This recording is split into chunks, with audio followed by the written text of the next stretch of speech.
مصر میں جہاں آج اسوان ڈیم ہے، 800 سال پہلے وہاں ایک خونریز معرکہ لڑا گیا تھا۔ مورخوں نے سلطان صلاح الدین ایوبی کے دور کی اس لڑائی کا ذکر کیا ہی نہیں، اگر کیا ہے تو اتنا کہ سلطان صلاح الدین ایوبی کا ایک جرنیل باغی ہو گیا تھا۔ قاضی بہاؤالدین شداد نے اپنی ڈائری میں اس جرنیل کا نام بھی لکھا ہے، نام الکنز تھا، جس کا تلفظ الکند ہے۔ وہ مصری مسلمان تھا، اس کی ماں سوڈانی تھی۔ شاید یہ سوڈانی خون تھا جس نے اس سے سلطان صلاح الدین ایوبی کے خلاف بغاوت پر اکسایا تھا۔ اس دور کے وقایع نگاروں اور کاتبوں کی جو غیر مطبوعہ تحریریں ملی ہیں، ان سے اس بغاوت کا پس منظر خاصی حد تک واضح ہو جاتا ہے۔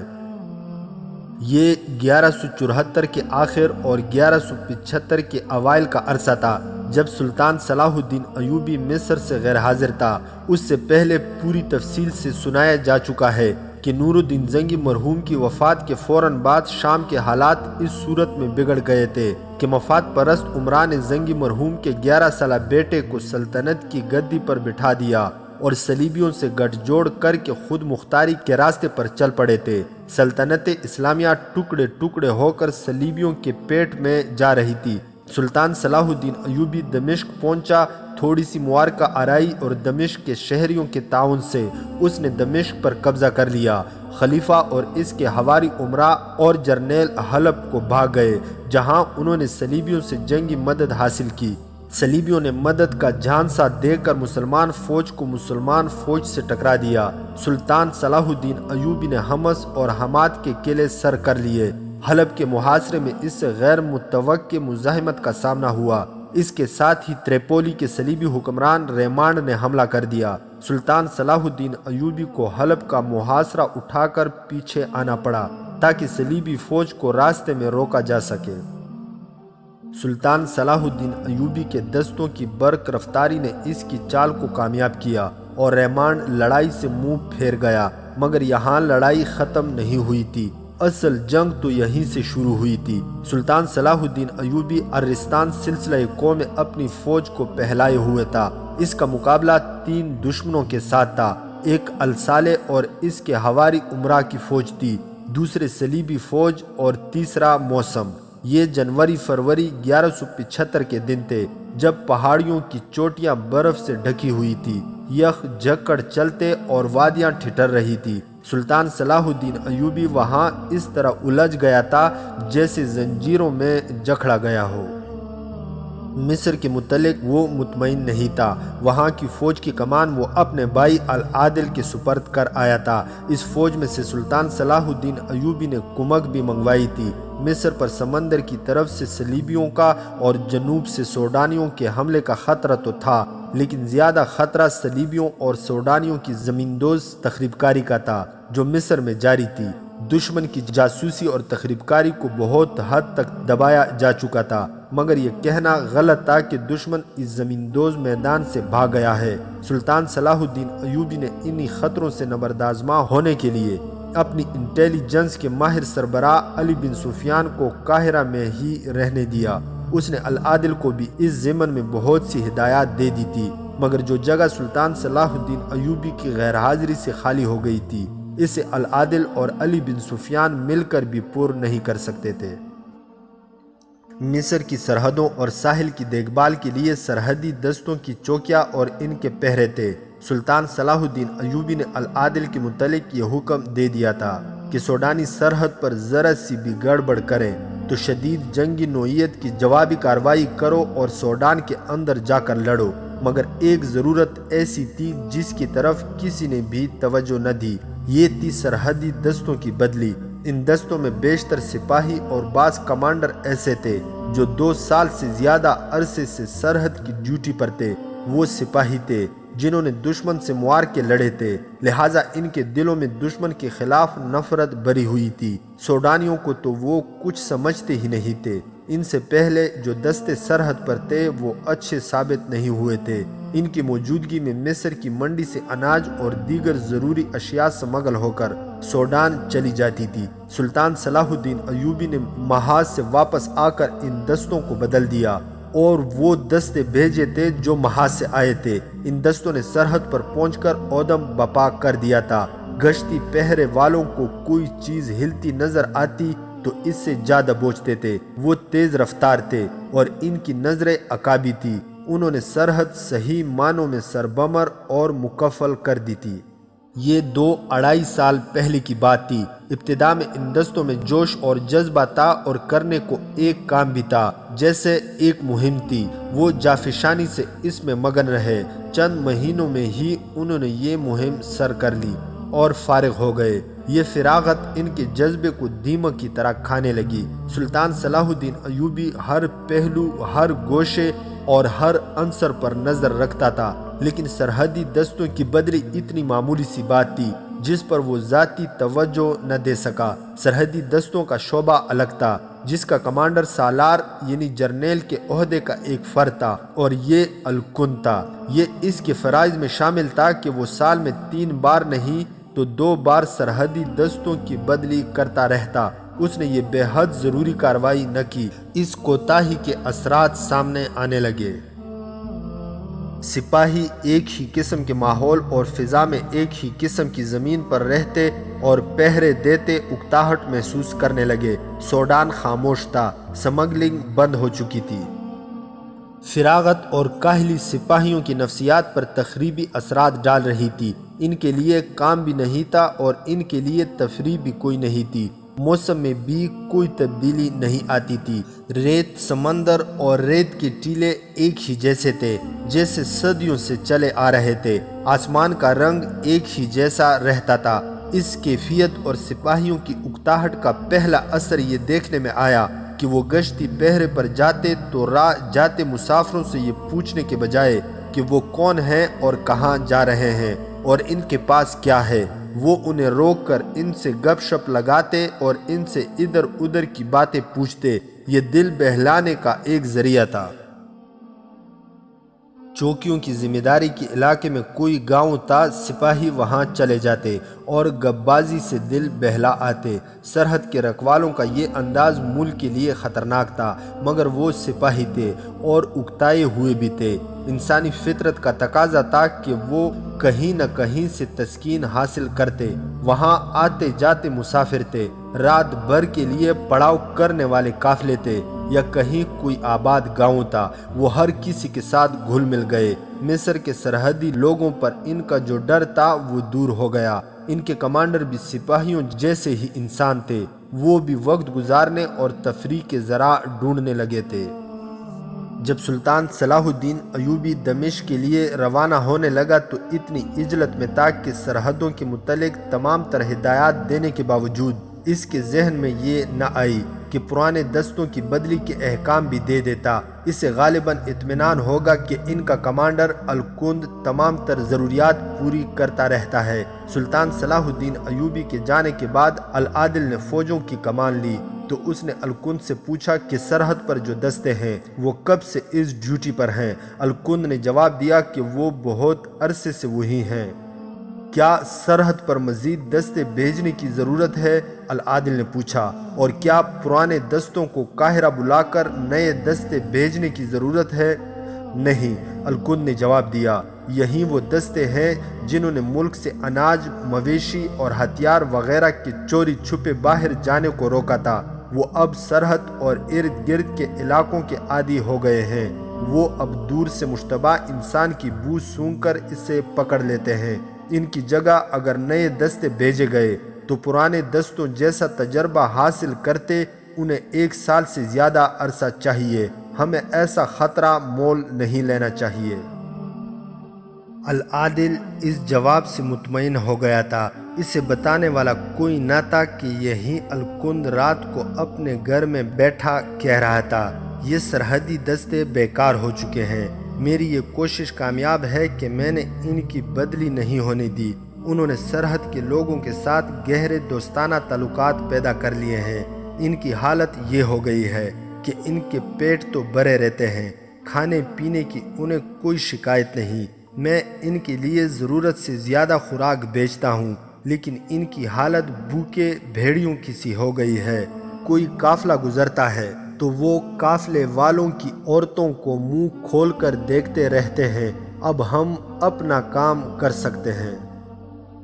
وہ جس کے ساتھ باتیں کر رہا تھا وہ کوئی سوڈانی تھا جو اس کے ہاں مہمان کے روپ میں آیا ہوا تھا۔ وہ سوڈان سے اس کے لیے تحفے لایا تھا اور ان تحفوں کے ساتھ ایک پیغام بھی تھا۔ اس نے الکند کو بتایا تھا کہ سوڈانی تیار ہیں مگر نفری ابھی اتنی زیادہ نہیں ہوئی۔ یہ آدمی پیغام لے کر آیا تھا کہ اس نفری کو کس طرح مصر میں داخل کر کے چھپا لیا جائے۔ اس کے لیے پہلی مشکل یہ تھی کہ انہیں سرحد پار کس طرح کرائی جائے۔ اس کے جواب میں الکند نے کہا تھا کہ مصر کے سرحدی دستے بیکار ہو چکے ہیں۔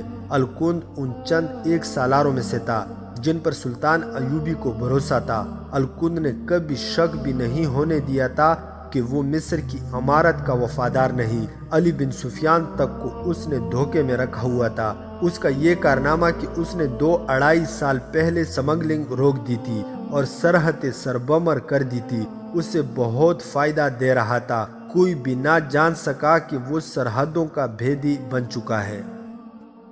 اب سلطان ایوبی مصر سے چلا گیا تو الکند نے العادل کو یقین دلایا کہ وہ سوڈان کی طرف سے بے فکر ہو جائے۔ سوڈان کا کوئی پرندہ بھی مصر میں داخل نہیں ہو سکتا۔ ایسا ہی یقین وہ علی بن سفیان کو بھی دلاتا رہا اور سوڈان میں حبشیوں کی ایک فوج مصر پر اس انداز سے حملہ کرنے کے لیے تیار ہوتی رہی کہ حبشی چھوٹی چھوٹی ٹولیوں میں مصر میں داخل ہوں گے، چوری چھپے قاہرہ کے قریب جائیں گے اور ایک رات حملہ کر کے رات ہی رات مصر کی عمارت کو قبضے میں لے لیں گے۔ دریائے نیل سوڈان سے گزرتا مصر میں داخل ہوتا ہے۔ آگے مصر کے علاقے میں ایک وسیع جھیل کی صورت اختیار کر لیتا ہے۔ اس کے آگے ایسے علاقے میں داخل ہوتا ہے جو پہاڑی ہے۔ اس سے آگے آبشار کی طرح گرتا ہے۔ اس کے قریب اسوان ہے۔ سلطان ایوبی کے دور میں اسوان کے گرد و نواح کی جغرافیائی کیفیت کچھ اور تھی۔ دور دور تک چٹانیں اور پہاڑیاں تھی۔ ان پر فرعونوں کی خصوصی نظریں گھوم رہی تھی۔ انہوں نے پہاڑوں کو تراش تراش کر بت بنائے تھے۔ ان میں سب سے بڑے بت ابو سمبل کے تھے۔ بعض چٹانوں کی چوٹیاں تراش کر کسی معبد کے گنبد کی شکل یا کسی فرعون کا چہرہ بنا دی گئی تھی۔ پہاڑیوں کے دامن میں غاریں بنائی گئی تھی جو اندر سے وسیع و عریض تھی۔ کچھ ایسی تھی جن کے اندر کمرے، سرنگوں جیسے راستے اور بھول بلیا سی بنا دی گئی تھی۔ کچھ کہا نہیں جا سکتا تھا کہ فرعونوں نے یہ پر اسرار سی دنیا کیوں آباد کی تھی۔ یہ بت تراشے اور غارے کھود کر اندر کمرے وغیرہ بناتے 3 نسلیں ختم ہو گئی ہوں گی۔ فرعون اس دور کے خدا تھے۔ رعایا کا کام صرف یہ تھا کہ ان کے آگے سجدہ کرے اور ان کا ہر حکم بجا لائے۔ یہ پہاڑ اسی مظلوم اور فاقہ کش رعایا سے کٹوائے گئے تھے۔ آج وہاں کوئی بت نہیں، کوئی غار نہیں، کوئی پہاڑ نہیں۔ وہاں اسوان ڈیم کی میل ہاں میل وسیع جھیل ہے۔ اس ڈیم کی تعمیر سے پہلے ابو سمبل کے اتنے بڑے بڑے بت جو بجائے خود پہاڑ تھے، مشینری سے وہاں سے اٹھائے گئے اور فرعونوں کے دور کی یادگاروں کے طور پر کہیں محفوظ کر لیے گئے ہیں۔ ڈائنامیٹ سے پہاڑوں کو ریزہ ریزہ کر کے زمین بوس کر دیا گیا تھا۔ اگر فرعون انسان کے ہاتھوں پہاڑوں کو یوں اڑتا اور زمین سے ملتا دیکھتے تو خدائی کے دعوے سے دستبردار ہو جاتے۔ سلطان صلاح الدین ایوبی کے دور میں اس علاقے کے خد و خال کچھ اور تھے۔ ان پہاڑوں کی وادیوں اور غاروں میں ساری دنیا کی فوج کو چھپایا جا سکتا تھا۔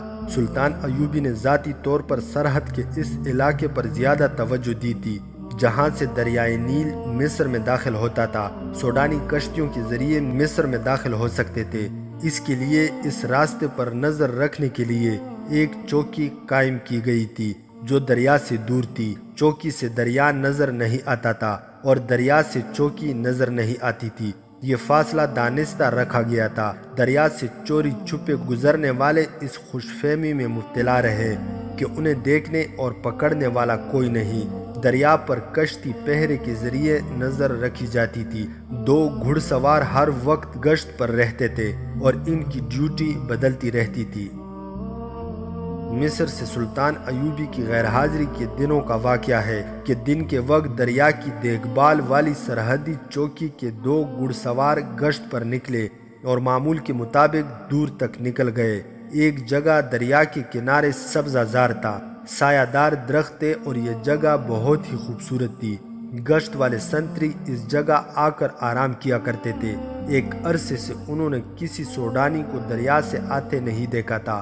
ابتدا میں انہوں نے بہت سے آدمی پکڑے تھے جن میں بعض تخریب کار اور جاسوس تھے۔ اس کے بعد یہ دریائی راستہ ویران ہو گیا تھا۔ اب سنتری صرف ڈیوٹی پوری کرنے آتے اور چوکی کی نظروں سے اوجھل ہو کر بیٹھ جاتے تھے۔ ان دو سواروں کا بھی یہ معمول تھا۔ اس معمول سے اب وہ تنگ آ گئے تھے۔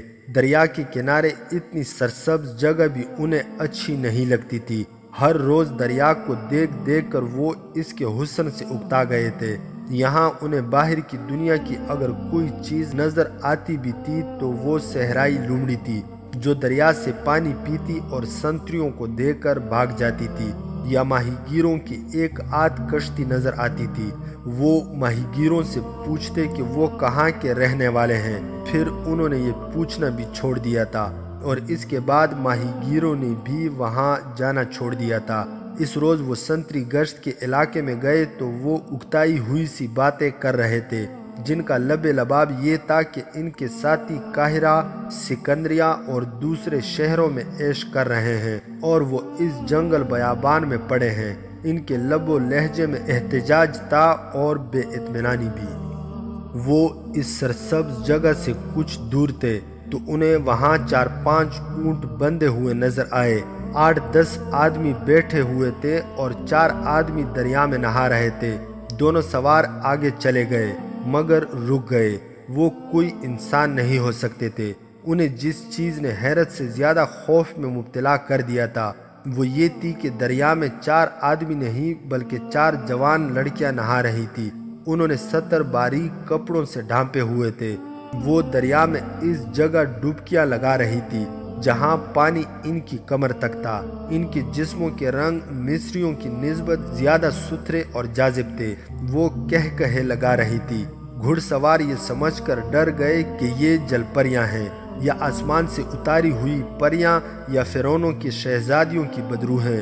وہ دونوں رکے رہے اور انہیں دیکھتے رہے۔ انہوں نے وہیں سے واپسی کا ارادہ کر لیا، لیکن جو آدمی بیٹھے ہوئے تھے انہوں نے ان کی طرف دیکھا۔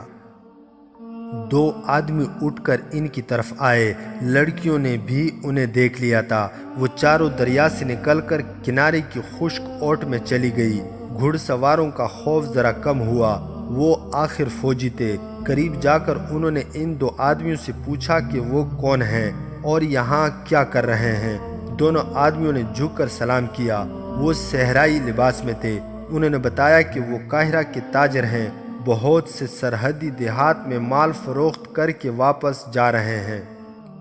قاہرہ جانے کا یہ راستہ تو نہیں، ایک سوار نے کہا۔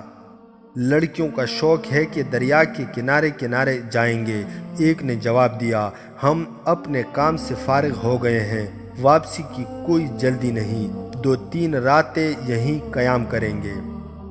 اگر آپ کو شک ہو تو چل کر ہمارا سامان دیکھ لیں، ہمارے پاس بہت ساری رقم ہے، وہ بھی دیکھ لیں تاکہ آپ کو یقین ہو جائے کہ ہم مصر کے تاجر ہیں۔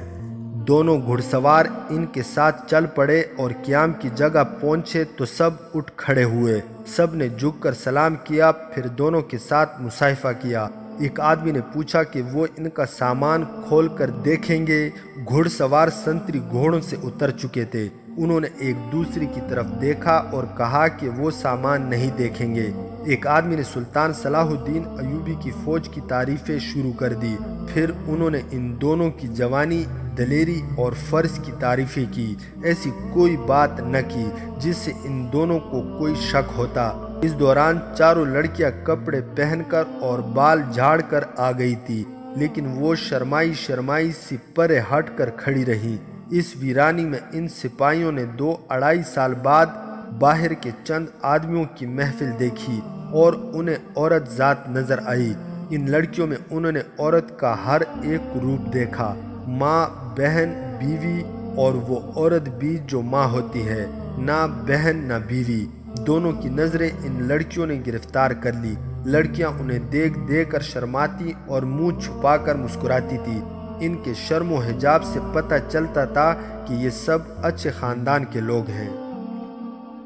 یہ دونوں سرحدی سپاہی ان آدمیوں کی باتوں اور خصوصاً لڑکیوں میں ایسے مشغول ہوئے کہ اپنی ڈیوٹی بھول گئے۔ سرحدی علاقے میں اتنی مدت سے ڈیوٹی دینے اور فارغ ہونے کے جو برے اثرات تھے وہ بڑی خطرناک نفسیاتی تشنگی بن کر ان پر غالب آ گئے۔ ایک آدمی دریا کے کنارے برچی لیے کھڑا مچھلیاں پکڑ رہا تھا۔ وہ پانی پر دانے سے پھینکتا تھا، مچھلیاں اوپر آ جاتی تھی۔ وہ اوپر سے برچی مارتا تو ایک مچھلی برچی کی انی میں پروئی ہوئی باہر آ جاتی۔ وہ بہت سی مچھلیاں پکڑ چکا تھا۔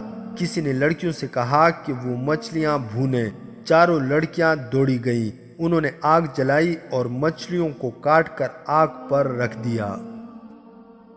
گھڑ سوار سرحدی سپاہی اپنے کھانے سے بھی اکتائے ہوئے تھے۔ ان کا کھانا اچھا ہوتا تھا مگر ہر روز ایک ہی قسم کا کھانا کھا کر وہ اس کھانے سے بھی اکتائے ہوئے تھے۔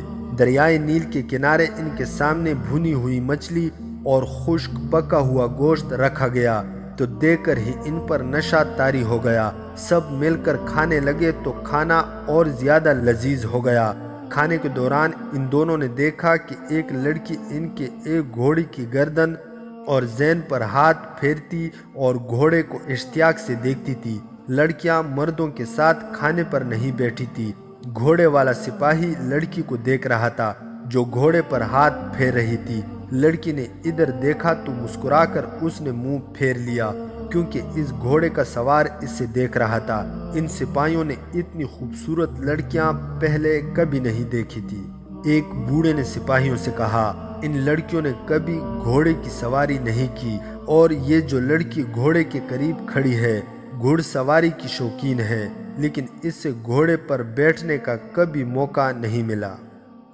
ہم ان چاروں کا شوق پورا کر دیں گے، ایک سپاہی نے کہا۔ کھانے کے بعد وہ سپاہی اٹھا اور اپنے گھوڑے کے پاس چلا گیا۔ لڑکی جھیپ کر پرے ہو گئی۔ سپاہی نے اسے کہا، آؤ میں تمہیں سواری کراتا ہوں، باری باری چاروں کو گھوڑے پر بٹھا دوں گا۔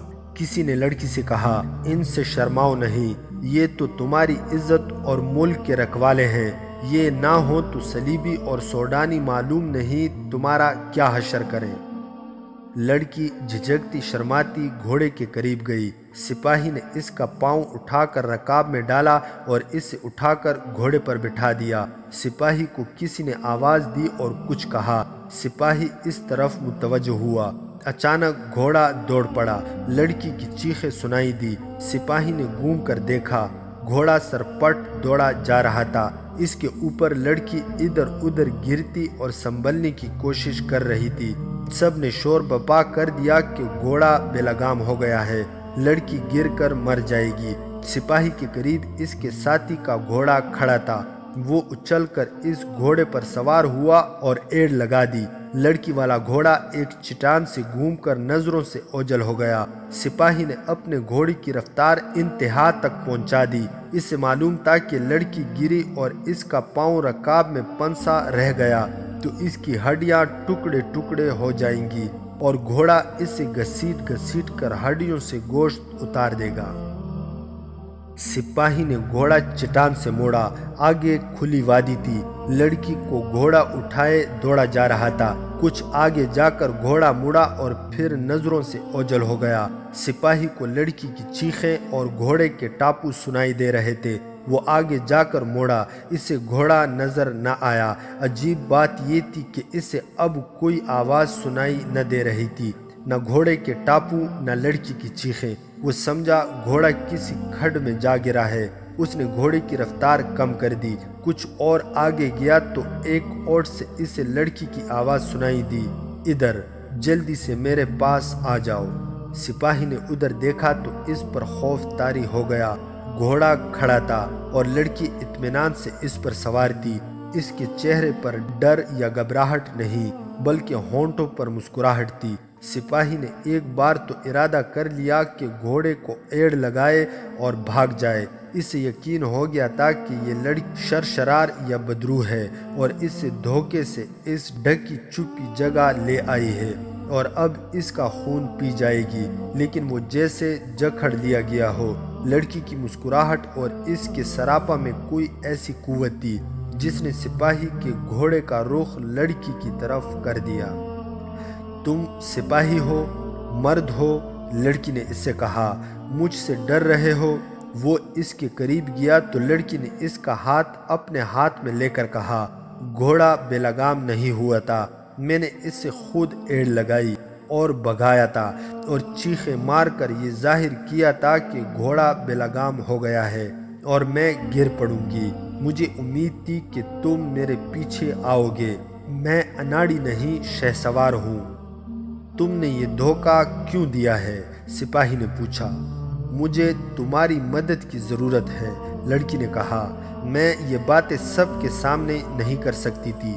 تم نے ان آدمیوں نے ایک بوڑھا دیکھا ہے، وہ میرا خاوند ہے۔ اس کی عمر دیکھو اور میری جوانی دیکھو۔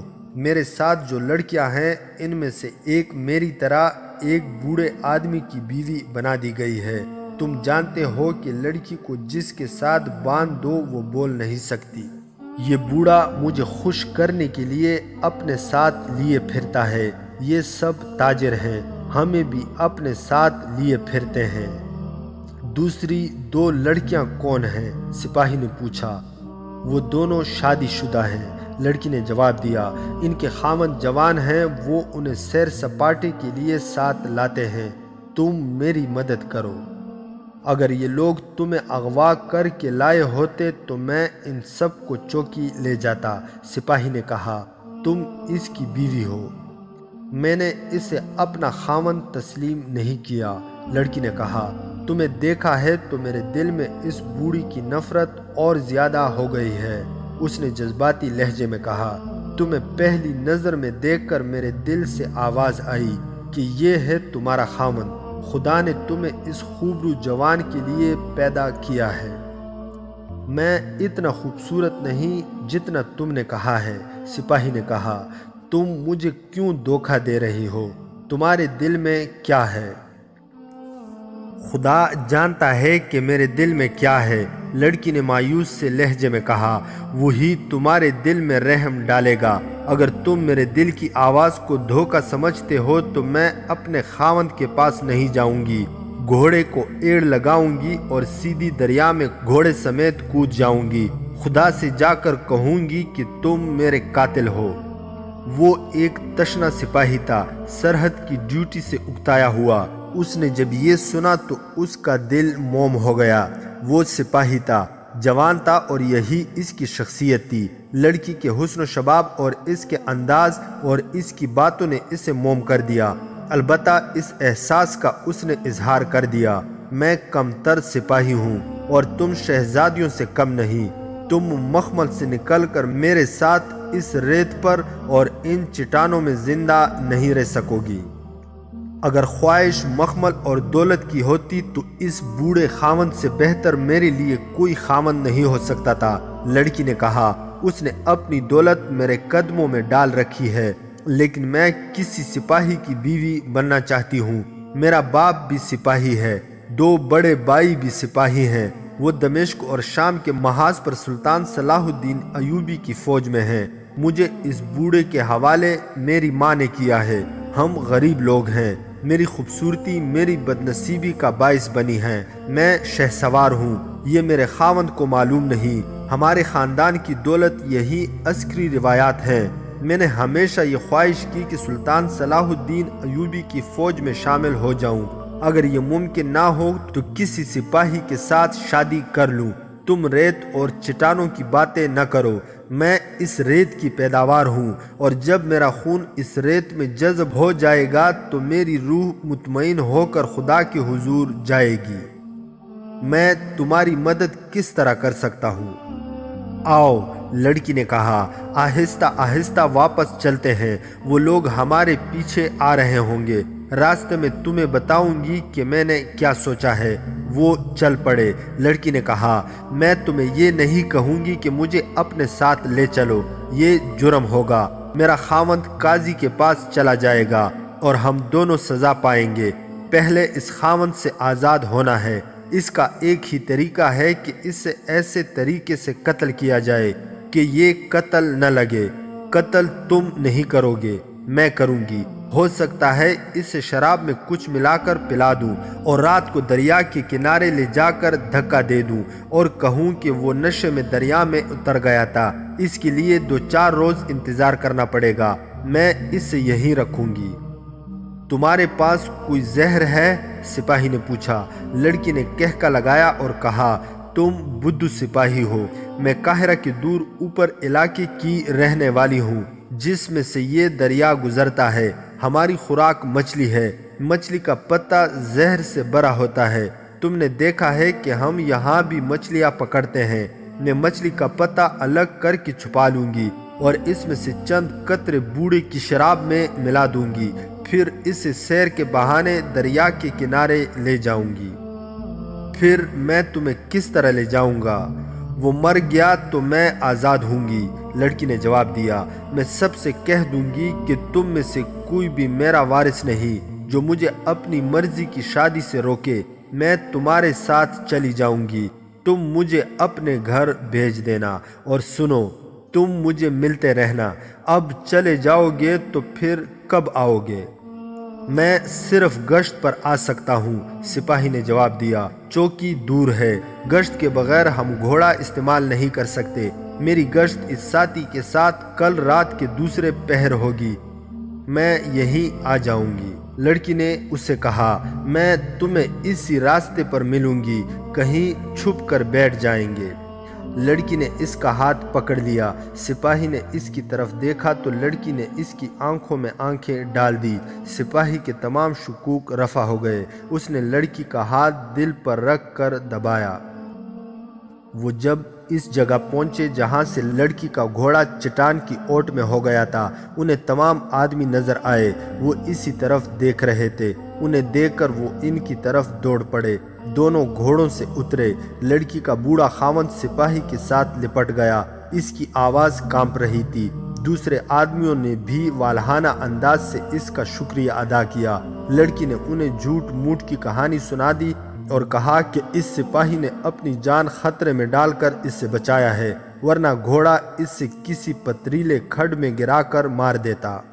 دونوں سپاہی چوکی کو واپس روانہ ہوئے۔ راستے میں اس سپاہی نے اپنے ساتھی کو بتایا کہ اصل واقعہ کیا ہوا ہے۔ اس کے ساتھی کے دل میں رشک سا پیدا ہوا، لیکن اس نے بتایا کہ اس کی غیر حاضری میں ایک لڑکی عجیب سی نظروں سے اسے دیکھتی تھی۔ یہ سپاہی اپنے ساتھی کے پیچھے جانا چاہتا تھا، مگر پیدل پہنچنا ممکن نہیں تھا۔ باقی آدمی پیچھے کھڑے رہے۔ وہ بہت آگے چلا گیا۔ 2 لڑکیاں بھی آگے گئیں، جن میں سے ایک اس کے ساتھ باتیں کرنے لگی۔ باتوں باتوں میں لڑکی نے اس سپاہی کے ساتھ محبت کا اظہار کیا اور اس سے پوچھا کہ وہ اس سے پھر کب ملے گا۔ اس نے لڑکی کو بتایا کہ وہ کل رات کے دوسرے پہر گشت پر آئے گا۔ اس لڑکی نے اس سے بتایا کہ اس سے ایک بوڑھے کے ساتھ بیع دیا گیا ہے اور وہ اس کے ساتھ بھاگنا چاہتی ہے۔ دونوں کی کہانی ایک جیسی تھی۔ انہوں نے اس مسئلے پر غور کرنا شروع کر دیا کہ وہ لڑکیوں کو کس طرح اپنے ساتھ لے جائیں گے۔ وہ دونوں اس پر بھی غور کرنے لگے کہ اگر لڑکیاں اپنے خاوندوں کو قتل نہ کر سکی تو وہ خود انہیں قتل کریں اور کس طرح کریں گے۔ دونوں سپاہی بڑے ہی حسین تصورات میں خمار کی کیفیت میں اپنی چوکی پر پہنچے۔ انہوں نے اپنے کمانڈر کو رپورٹ دی کہ فلاں جگہ قاہرہ کے تاجروں کا قافلہ رکا ہوا ہے، جس کے سامان کی تلاشی لی گئی ہے اور ہر طرح اطمینان کر لیا گیا ہے کہ وہ مشتبہ اور مشکوک لوگ نہیں۔ ان سپاہیوں نے لڑکیوں کا ذکر بھی کیا۔ چوکی کے کمانڈر نے رپورٹ کے پہلے حصے کو توجہ سے نہیں سنا۔ جب لڑکیوں کا ذکر آیا تو اس نے دلچسپی لینی شروع کر دی۔ لڑکیوں کی تعداد، عمر، شکل و صورت، قد بت، رنگ روپ، غرض اس نے کوئی بات نہ رہنے دی۔ سپاہیوں نے اس کے اس رویے کو محسوس کیا اور خاموش رہے۔ چوکی میں ایک اور چوکی کا سپاہی بیٹھا تھا۔ وہ چوکی وہاں سے 8-10 میل دور تھی۔ اس کے کمانڈر نے اس سپاہی کو پیغام کے ساتھ بھیجا کہ آج شام کے بعد میری چوکی میں آنا، ضروری کام ہے۔ کمانڈر نے یہ پیغام لانے والے سپاہی کو یہ کہہ کر روک لیا کہ اکٹھے چلیں گے۔